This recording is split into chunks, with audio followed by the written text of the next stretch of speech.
Meus irmãos, saudamos a todos com a paz do Senhor. Temos o imenso prazer de mais uma vez poder estar comentando a leitura bíblica diária das lições da escola dominical.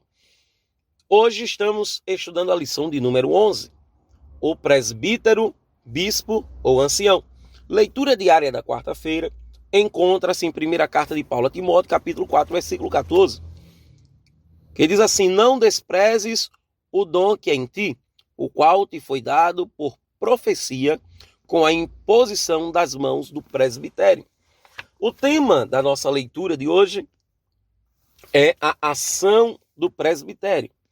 De acordo com o autor da lição, o presbitério tornou-se necessário a partir do crescimento da igreja local, tanto em Jerusalém ou em suas redondezas. Quanto mais a igreja crescia, mais necessária a presença do presbítero. O interessante é que dentro do significado da função, podemos observar o autor da lição comentando, dizendo que o presbítero é um título de dignidade dos indivíduos experientes e de idade madura que formavam o governo da igreja local. Um sinônimo de bispo, de professor e de pastor. Observe que no capítulo de número 15 do livro de Atos dos Apóstolos, o autor da lição ele comenta dizendo que no Concílio de Jerusalém, em relação às sérias questões étnicas e eclesiásticas que podiam comprometer a expansão da igreja, os apóstolos e os presbíteros foram chamados para debater e legislar sobre o assunto.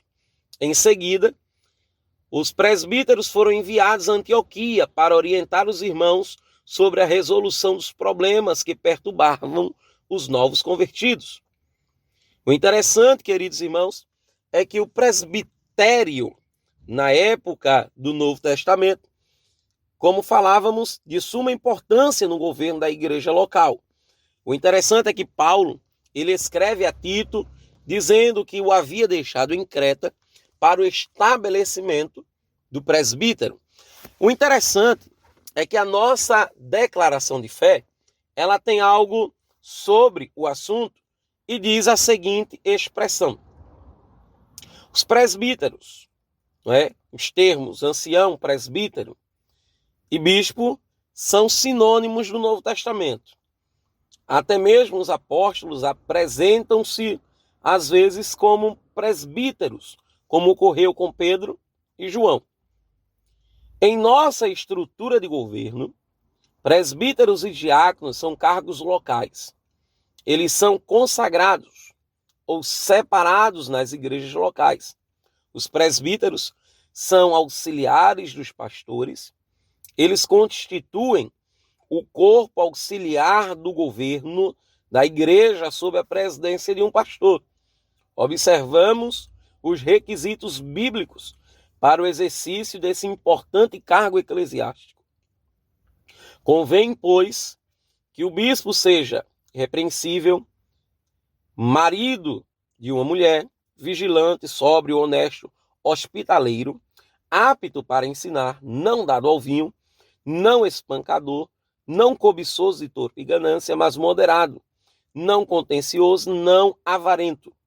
Isso significa uma vida irrepreensível, casamento exemplar, temperança, equilíbrio, idoneidade, sobriedade, modéstia, hospitalidade, capacidade e habilidade para o ensino, ausência de vícios e um comportamento não espancador, mas moderado e inimigo de contendas, acrescentando-se ainda a essas qualificações o bom testemunho familiar, que governe bem a sua casa e que não seja novo convertido ou novo na fé. Além de bom testemunho vindo dos não crentes, também que tenha um bom testemunho dos que estão de fora. O exercício do presbitério exige a experiência espiritual e convivência cristã. É de suma importância a boa fama perante os não crentes. O apóstolo Paulo reitera essas instruções na epístola a Tito. O interessante também é que quando alguém está enfermo, disse Tiago, o irmão do Senhor, se está alguns de vocês doentes, chame os presbíteros da igreja. Esses façam oração sobre ele, ungindo-o com óleo, em nome do Senhor.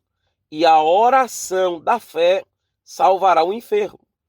E o Senhor o levantará. E se houver cometido pecados, esses lhe serão perdoados. 5, 14 e 15 da carta a Tiago. O apóstolo Paulo ainda tem mais algumas recomendações ao presbitério. E ele diz: os presbíteros que governam bem sejam estimados por dignos de duplicada honra, principalmente os que trabalham na palavra e na doutrina. 1 Timóteo, capítulo 5, versículo 17. Quais são as atribuições do presbítero ou do presbitério na igreja local?